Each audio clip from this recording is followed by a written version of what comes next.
पुरणपोळ्या करण्यासाठी आज हरभरा डाळ शिजवून घेतली आणि त्यात गूळ घालून पुरण वाटून घेतलं. नंतर हे कणिक तयार केलं. याच्यामध्ये 1 पेला गव्हाचं पीठ आणि 1 पेला मैदा आहे.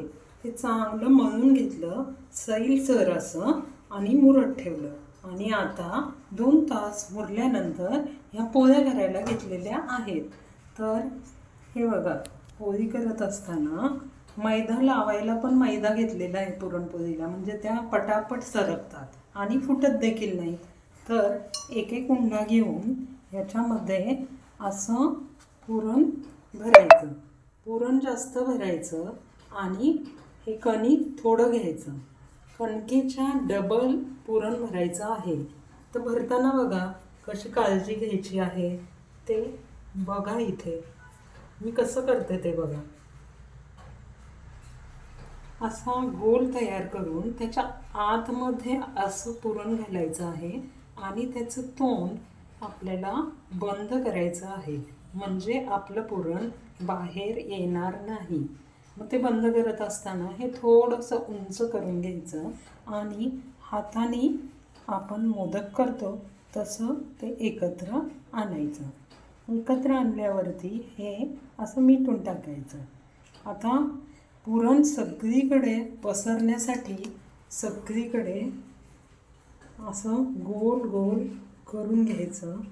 थोडा मैदा लावून घ्यायचा आणि परत एकदा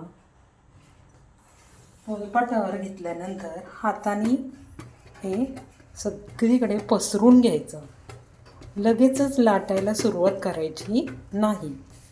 हे पसरवल्यामुळे पुरण ते पुरणपोळीच्या कडेपर्यंत पसरतं, नाही तर ते एकाच ठिकाणी राहतं. आता बघा, हे पुरणपोळीच्या प्रत्येक बाजूला कडेपर्यंत पोहोचलेलं आहे आणि मगच थोडासा मैदा टाकून मी लाटणार आहे.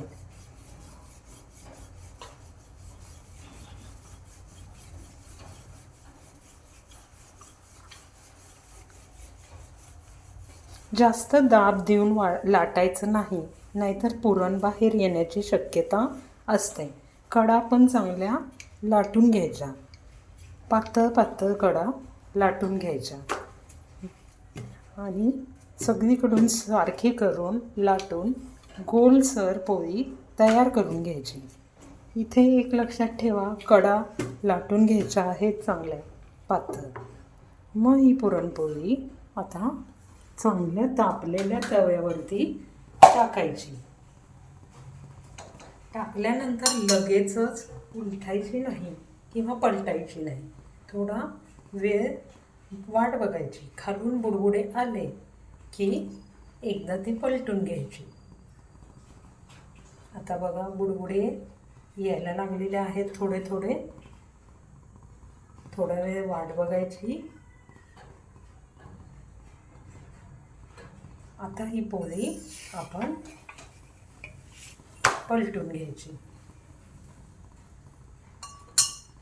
दुसरी साईड पण भाजून द्यायची.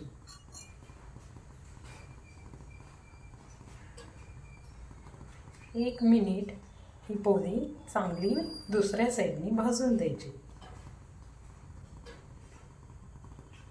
आता बघा, इथून फुगत आहे.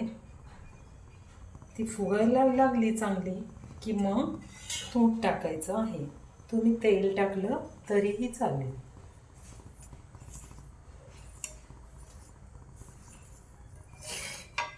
आता ही साईड, दुसरी साईड पण आपण पलटून घ्यायची. बघा कशी टम्म फुगली आहे.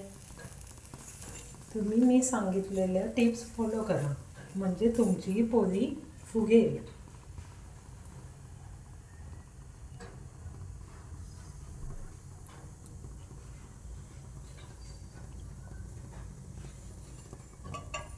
जास्त वेळ पोळी भाजायची नाही, ती करपण्याची शक्यता असते.